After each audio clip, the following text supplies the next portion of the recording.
வணக்கங்க. டேய் 2 ஸ்டெப் கீழ இறங்கி நில்றா. என்ன ஆட்டோ ஓட்டுறியா? ஆமா. இது என்ன வாடகை ஆட்டோவா? அந்த ஆட்டோக்கு நான் தாங்க ஓனரு. என்னது ஓனரா? 3 டயரு ஒரு தார்பாயை நடுவு தொங்க விட்டா நீ ஓனரா? அப்ப டாடா பிர்லாவேல என்னடா சொல்றது? என்னங்க அநியாயமா இருக்கு? அவங்க உங்க பொருளுக்கு அவங்க உங்க ஓனருங்க. டேய் படுவா, நீ ரொம்ப தம் கட்டுற. அடக்குடா. இனிமே ஓனர்ங்கிற வார்த்தை உன் வாயில இருந்து வரவே கூடாது. சரி ஒளிஞ்சு போ. தினம் ஆட்டோல நம்ம பசங்களை அழைச்சிட்டு போய் கான்வென்ட்ல விட்டுட்டு சாயந்தரமான பத்திரமா கூட்டி வந்து விடணும். என்ன ஏங்க டெய்லி பேசிக்கலாமா இல்ல மாசத்துக்கு பேசிக்கலாமா? என்னடா பேசிக்கிறது?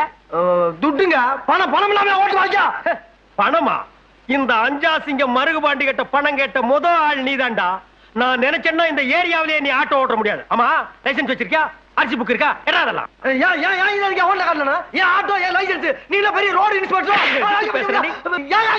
பாரதேசி நாயே, வச்சிருக்கிறது ஒன்றே ஆட்டோ. நீங்க ரோடு இன்ஸ்பெக்டர் எடுத்தா பேசுவீங்களா? அடிச்சுன்னா தலை போய் ஆட்டோ ஓட்டிக்கும்.